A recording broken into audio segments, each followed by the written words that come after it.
Spain জিতে গেল। আর খেলা দেখতে দেখতে সব কিছু রান্না করতে করতে রান্না এখনও কয়েকটা বাকি আছে, একটা করে করতেছি। এখানে চিকেন রান্না করছি আর কয়েকটা কাঁচামরিচ দিয়ে দিলাম। নিজেদের বাগানের শাক সবজি। আচ্ছা, এই ধনিয়া পাতাগুলো তো অনেক কচি। এভাবে কেটে দিতে হবে, এখন ওখান থেকে উঠবে আবার আবার হবে। You show?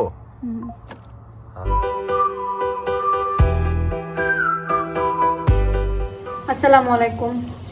আমাদের আজকে অনেক রান্নাবাড়া হচ্ছে। রান্নাবাড়ার জন্য সব কিছু রেডি করে নিয়েছি, একটু একটু রান্না করছি, খেলা দেখছি, সব কিছু মিলাই আমরা অনেক বেশি ব্যস্ত। আমার স্পেন খেলতে, আমি স্পেনের জন্য অনেক অনেক দিন পর পরোটা ডিম ভাজি নিয়ে বসছি, খাবো। একসময় অনেক ভালো লাগতো, কিন্তু এখন আর আসলে ওরকম ভালো লাগে না। বাট দেশি একটা ফিল পাওয়া যায় পরোটা ডিম ভাজি এরকম খাওয়ার জন্য। বাট এখন কিন্তু বাজে বিকাল 6টা। সারাদিন এত অস্থির লাগছে, ভালো লাগে না একদমই। কারণ গতকালকে যে ঘুম হয় নাই, সেই ঘুম না হওয়ার মানে শাস্তি সারাদিন ধরে পাচ্ছি। সো এখন আস্তে আস্তে রোদটাও একটু পড়তেছে, অনেক গরম। সো রোদটাও একটু পড়ে যাচ্ছে, একটু একটু আস্তে আস্তে স্থির হচ্ছে।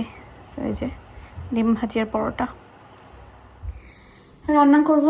কালকে মেহমান আসবে, সব এখানে এলোমেলো, একটু গোছগাছ করে রান্না করে ফেলবো। তবে আমি যেটা চাচ্ছি, সব গোছগাছের আগে একটু মুছে সব কিছু রান্না করার আগে এখানে চিকেনটা একটু ভেজে নিব। মাছটা সেই সময় থেকে আমি লবণ পানি দিয়ে ভিজাই রাখছি। এখন যেটা করব সেটা হচ্ছে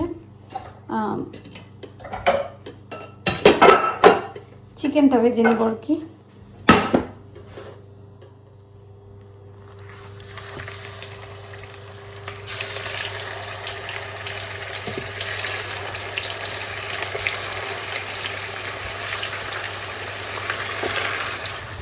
মাছগুলা একটু মচমচে করে ভেজে নিয়েছি, বাট মাছটা তো সুবিধার না। তারপরেও আমি হচ্ছে একটু এই জন্য বেশি মচমচে করে ভাবছি। আর এরকম আলু দিয়ে মাছটাকে ঝোল করব। তো আলুগুলাও একটু হলুদ লবণ মাখায় পরে এই তেলের ভিতরে ভেজে নিচ্ছি।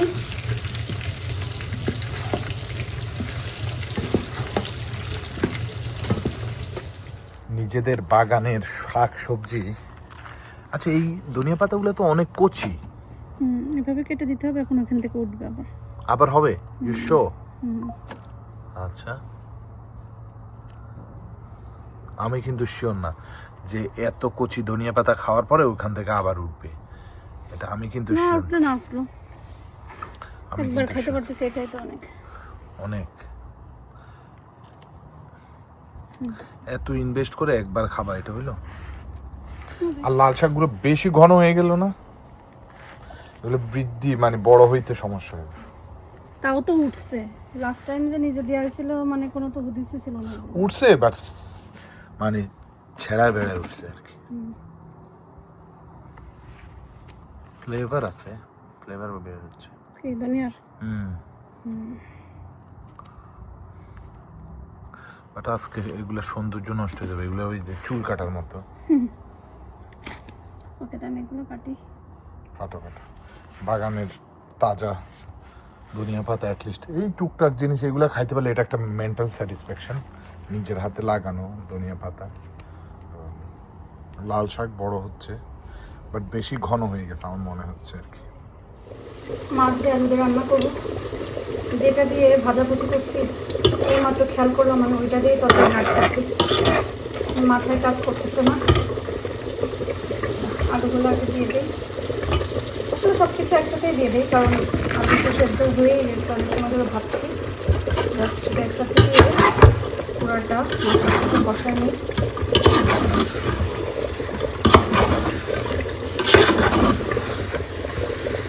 মাছ আলু দিয়ে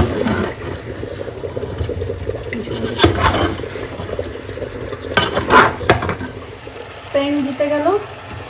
আর খেলা দেখতে দেখতে সব কিছু রান্না করতে করতে রান্না এখনও কয়েকটা বাকি আছে, একটা করে করতেছি। এখানে চিকেন রান্না করছি আর কয়েকটা কাঁচামরিচ দিয়ে দিলাম।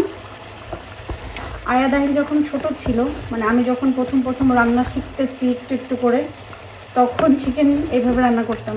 অনেক অনেক অনেক বছর পরে আজকে চিকেনটা ঠিক ওইভাবে রান্না করছি। জানি না কেমন হবে আপনাদের। ইব্রাহিম ভাই মাঝে মাঝে বলে যে ওই আগের মতন একটু চিকেন রান্না করো তো। আসলে তাড়াহুড়া মনে হয় যে কখন কাজটা সেরে যে বসবো, ওইভাবে আর ইচ্ছা করে না। তো ভাবলাম আজকে রান্না করে মেহমান যেহেতু আসবে।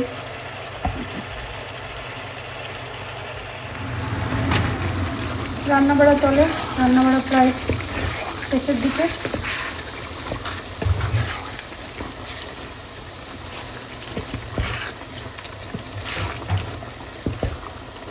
কলিজাতে কি কি লবণ ঠিক ছিল না লবণ দিতে হবে?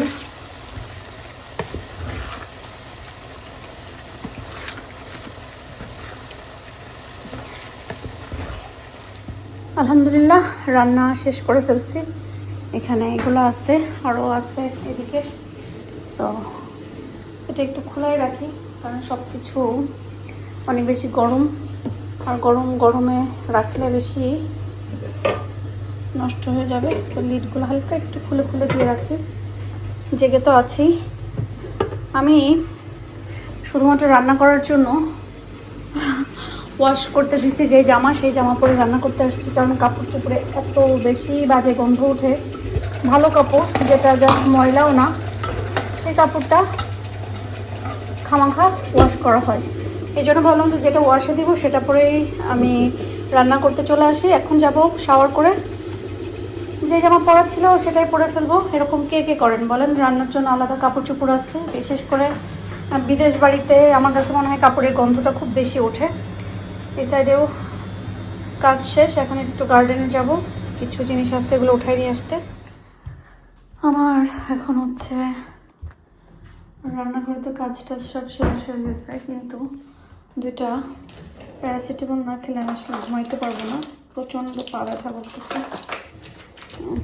জানি না। আর এগুলো তো বেশ ঠান্ডা ঠান্ডা হয়ে আসছে, এখন ডাক্তারগুলো সব লাগাই দিই। একটা বাসায় যে কত কাজ, মাথায় গেলে।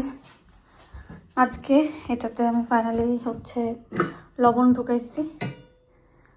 ঢুকাই রাখছি। আর এটাতে হচ্ছে ব্ল্যাক পেপার বা হোয়াইট পেপার যেটাই হোক এটা দিব। কিন্তু বাসায় ব্ল্যাক পেপার আসছে যেটুকু, সেটুকু আসলে এটা পোড়াটা হবে না। একটা নিয়ে আসতে হবে, নিয়ে এসে তারপর এটার ভিতরে ঢুকাই রেখে দিতে হবে। বাট এই জিনিসটা আমার এত পছন্দ হয়েছে, কিউট, আমি সেম এরকম একটা চাচ্ছিলাম। তো মন মতন কোনো জিনিস পাইলে সেটার জন্য কিন্তু মানে ভালো লাগাটা অন্যরকম কাজ করে। আর হুটহাট করে কোনো জিনিস কিনে পরে ফেলতেও কষ্ট হয়। কিন্তু আমি সবসময় দেখছি যে আমি যদি কোনো জিনিস সবুর করে বা একটু কয়েকদিন দেরি করে কিনি, তখন আসলে অনেক ভালো ভালো জিনিস পাই। আলহামদুলিল্লাহ সিটিং রুমটা আমার ছেলে যতটুকু পারছে একটু গোছায় দিয়ে গেছে, আর সকালে উঠে বাকিটা গোছাবো। এখন আর পারবো না, আমি ঘুমাই যাইতে হবে, উপরে যাই আগে। জীবনে কাজের কি শেষ আছে? নিচেই আল্লাহ, আজকে নিচেই ছিলাম। এই যে কাপড়গুলো এখানে এভাবে আসছে, বাইরে থেকে উঠায় নিয়ে আসে, এগুলো ভাস আর করা হয় নাই, এগুলো ওয়াশে যাবে। আর এটা কিভাবে ঘুমাইছে এটা ঠিক করতে হবে এখন। অনেকদিন আপনাদেরকে আমাদের ডিস্কো লাইটটা দেখায় না, তো আজকে একটু ডিস্কো লাইট দেখেন। এটা যে ডিস্কো লাইট কবে ঠিক হবে জানি না, আমিও বলি না, জোরও করি না, দেখা যাক নিজের মন থেকে কখন আসে। কারণ ঘরের বউরা কোনো কিছু বেশি বেশি বলতে হয়, বলবে যে হ্যাঁ সারাক্ষণ শুধু এটা ওটা, এটা লাগবে ওটা লাগবে, এটা করতে হবে ওটা করতে হবে, এটা বলতে থাকে। তো এখন আমি বলা ছেড়ে দিয়েছি। দেখি কখন মনে হয় যে এই জিনিসগুলো ঠিক করতে হবে, তার যখন মনে হবে যে ঠিক করতে হবে তখনই ঠিক করুক, কোনো সমস্যা নেই। আলহামদুলিল্লাহ গোসল গা ধুয়ে শান্তি করে সে বসছি। গতকালকে তেল দিয়েছিলাম, বলছিলাম যে শ্যাম্পু করবো, বাট আসলে আর করি নাই, কারণ আমার কাছে মনে হয়েছে একটু তেল দিলে শান্তি শান্তি লাগতেছিল।